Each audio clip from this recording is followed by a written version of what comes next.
ಅಗ್ನಿ ಗ್ರಾಮದಲ್ಲಿ ಮರ್ಚಿಕೆಯಾದ ಮೂಲಭೂತ ಸೌಕರ್ಯಗಳು, ಕಣ್ಣು ಮುಚ್ಚಿ ಕುಳಿತ ಅಧಿಕಾರಿಗಳು. ಹೌದು, ಹುಣಸಗಿ ತಾಲೂಕಿನ ಅಗ್ನಿ ಗ್ರಾಮವು ಮೂಲಭೂತ ಸೌಲಭ್ಯದಿಂದ ವಂಚಿತವಾಗಿದೆ.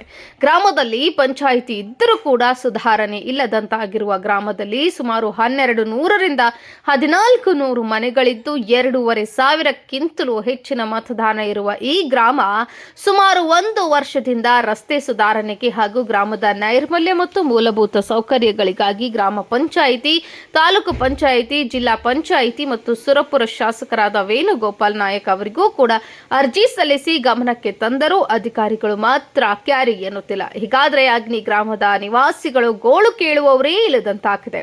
ಮಾಧ್ಯಮಗಳ ಗಮನಕ್ಕೆ ತಂದರೂ ಕೂಡ ಯಾವುದೇ ಕ್ರಮ ತೆಗೆದುಕೊಳ್ಳದ ಅಧಿಕಾರಿಗಳ ವಿರುದ್ಧ ಸ್ಥಳೀಯರು ಆಕ್ರೋಶ ವ್ಯಕ್ತಪಡಿಸಿದರು. ಜನಪ್ರತಿನಿಧಿಗಳು ಕೇವಲ ಚುನಾವಣೆ ಬಂದಾಗ ಅಷ್ಟೇ ಗ್ರಾಮದ ಕಡೆ ಮುಖ ಮಾಡ್ತಾರೆ.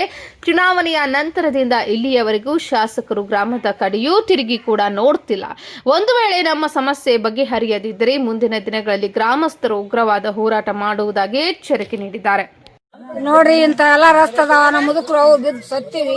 ಏನ್ ಇದ್ರಾಗ ಸಾಯಮೇ ನಾ ಏನ್ ನಿಮ್ಮಂತೆಲ್ಲ ಬರವಂತ ಹೇಳ್ತಾರೆ. ಏನಿಲ್ಲ, ಓಟ್ ಹಾಕಂತಾರ ಹೋಗ್ತಾರ, ಮನಿ ಹೋಗ್ಕೊಂಡು ಗೆದ್ದು ನಮ್ಮ ದಾರಿಗೆ ಹಾಕ್ಯಾರ. ಅಡಿಗೆ ಕೈ ಮುರಿದ ಕಾಲನ ಮುರಿದ ತೋರ್ಸ್ರಿ ನಮಗ್ ಬಂದು.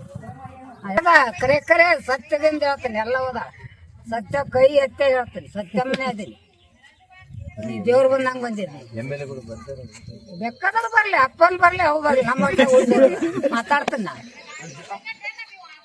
ಹೆಣ್ಮಕ್ಳು ಕತ್ತಲ ಬಿದ್ದು ಲೈಟ್ ಇಲ್ಲ, ಏನಿಲ್ಲ ಕತ್ತಲ್ದಾಗ ಕುಂತೀವಿ.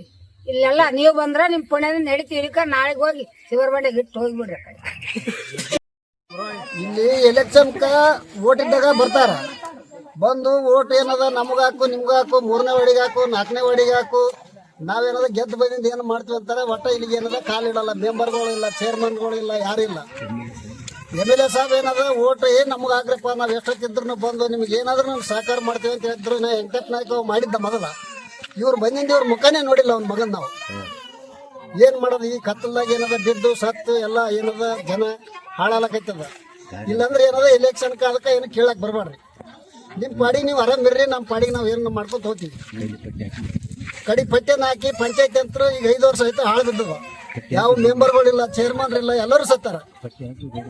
ಪಟ್ಟಿ ಹಾಕಿರಿ ಏನದ, ಎಲ್ಲರೂ ಸಮಾಜಕ್ಕೆ ಪಟ್ಟಿ ಹಾಕಿ ದೇವ್ರ ಗುಡಿ ರೊಕ್ಕ ಪಕ್ಕ ಜಮಾಸಿ ಏನದ ಹಾಕಿ ಎಲ್ಲಾನು ಏನದ ವ್ಯವಸ್ಥೆ ಮಾಡ್ತೀವಿ ಊರಿಗೆ. ಈ ಸಾರಿ ಬಂದ್ರೆ ಏನದ ಬೇರೆನೇ ತಗದ ಇನ್ನು 2.5 ತಿಂಗಳದ ಬರಕೈತಿ. ನಮ್ಮ ಬಂದು ನಾವೇನದ ಮಾತಾಡ್ತೀವಿ. ಮಾತಾಡ್ಲಕ್ಕೆ ಏನದ ದೇವ್ರ ದಾರಿನೂ ಕೊಟ್ಟಲ್ಲ, ನಮಗೆ ಶಕ್ತಿನ ಅದ, ಎಲ್ಲನೂ ಮಾಡ್ತೀವಿ. ಏನು ನಿಮ್ಮೆಲ್ಲ ನಾವು ಬಂತಿಲ್ಲ. 4 ಮಂದಿ ಮೆಂಬರ್ ನೀಡ್ತೀರಿ, ದೊಡ್ಡವ್ರು ನೀಡ್ತೀರಿ, ಅವ್ರಿಗೆ ಕೊಡ್ತೀರಿ. ಏನದ ರಸ್ತೆ ನೋಡ್ರಿ, ರಸ್ತೆ ಬಂದು ನೋಡ್ರಿ. ತಪ್ಪಿದ್ರೆ ಏನದ ನಮಗೇನದ ಕೊಳ್ಳಾಗೇನದ ಹಾರ ಕಟ್ಟಿ ಹೋಗ್ಬಿಡ್ರಿ. ಬಂದು ಇದೆಲ್ಲ ರಸ್ತೆ ನೋಡ್ರಿ. ಇದು ನಮ್ಮ ಹರಿಪೇಟೆ ಹಿಡ್ಕೊಂಡು, ದರ್ಗಾ ಹಿಡ್ಕೊಂಡು, ಸಂಧಿ ಹಿಡ್ಕೊಂಡು ಎಲ್ಲಷ್ಟು ಏನದ ಏನಿಲ್ಲ. ಒಂದೊಂದು ಊರಿಗೆ ಏನದ ದುನಿಯದ್ದಾಗ್ಯದ. ನಮ್ಮ ಊರು ಏನದ ಅಗ್ನಿ ಎಂಬುದು ಹಾಳಾಗಿ ಹೋಗ್ಯದ. ಸುಮಾರು 15-20 ವರ್ಷಗಳಾದ ರಸ್ತೆ ಕಾಮಗಾರಿ ಮುಗಿದು. ರಸ್ತೆ ಕಾಮಗಾರಿ ಈ ತರ ಇದೆ. ನಾವು ಶಾಸಕರಿಗೂ ಮತ್ತು ತಾಲೂಕ್ ಪಂಚಾಯತಿ, ಜಿಲ್ಲಾ ಪಂಚಾಯತಿ ಮತ್ತು ಗ್ರಾಮ ಪಂಚಾಯತಿ ಅಗ್ನಿ ಅಭಿವೃದ್ಧಿ ಆಡಳಿತ ಅಧಿಕಾರಿಗೂ ಕೂಡ ನಾವು ಅರ್ಜಿಯನ್ನು ಕೊಟ್ಟಿವಿ. ವಿತ್ ಪ್ರೂಫ್ ಇದು. ಯಾವುದೇ ತರಹದ ಕ್ರಮವನ್ನು ಸ್ವಲ್ಪ ಕೂಡ ಜರುಗಿಸ್ತಿಲ್ಲ. ಸುಮಾರು 7ರಿಂದ 8 ಮಾಧ್ಯಮಗಳಲ್ಲಿ ಮತ್ತು 5ರಿಂದ 6 ಪತ್ರಿಕೆಗಳಲ್ಲಿ ಕೂಡ ಪ್ರಕಟವಾಗಿದೆ ಈ ಸಮಸ್ಯೆ ಬಗ್ಗೆ. ಇದು 2012ರಲ್ಲಿ ಅಗ್ನಿ ಗ್ರಾಮ ಸುವರ್ಣ ಗ್ರಾಮ ಅಂತ ಹೆಗ್ಗಳಿಕೆ ಪಡೆದಿತ್ತು. ಆ ಟೈಮಲ್ಲಿ ಕೂಡ ಯಾವುದೇ ಅಭಿವೃದ್ಧಿ ಅಧಿಕಾರಿಗಳು ಯಾವುದೇ ಅಭಿವೃದ್ಧಿ ಕೆಲಸಗಳು ಮಾಡಿಲ್ಲ. ಸುಮ್ನೆ ಬರೋದು, ಬಿಲ್ ಎತ್ತೋದು, ತಿನ್ನೋದು, ಹೋಗೋದು ಇದೇ ಆಗಿದೆ. ಮತ್ತೆ ಸರಿಯಾದ ಬೀದಿ ದೀಪಗಳು ಕೂಡ ಅಳವಡಿಕೆ ಮಾಡಿಲ್ಲ. ದೀಪಾವಳಿಯಲ್ಲಿ ಹಾಕಿದ್ರೆ 2 ದಿನದಲ್ಲಿ ಹೋಯ್ತು. ಮತ್ತೆ ನೀರಿನ ಸರಬರಾಜು ಕೂಡ ವ್ಯತ್ಯಯ ಆದ. ಇದೇ ಕೆಲಸ ನಮ್ಮ ಶಾಸಕರಿಗೆ ಮಾಡಬೇಕೆಂದು ನಾವು ಮನವಿಯನ್ನು ಸಲ್ಲಿಸ್ತಾ ಇದ್ದೀವಿ. ಈ ಸಲ ಈ ಕೆಲಸವನ್ನು ಮಾಡಲಿಲ್ಲ ಅಂದ್ರೆ ಪಂಚಾಯತಿಗೆ ಬೀಗ ಹಾಕಿ ಉಗ್ರ ಹೋರಾಟ ಮಾಡುತ್ತೇವೆ ಎಂದು ಎಚ್ಚರಿಸುತ್ತೇವೆ.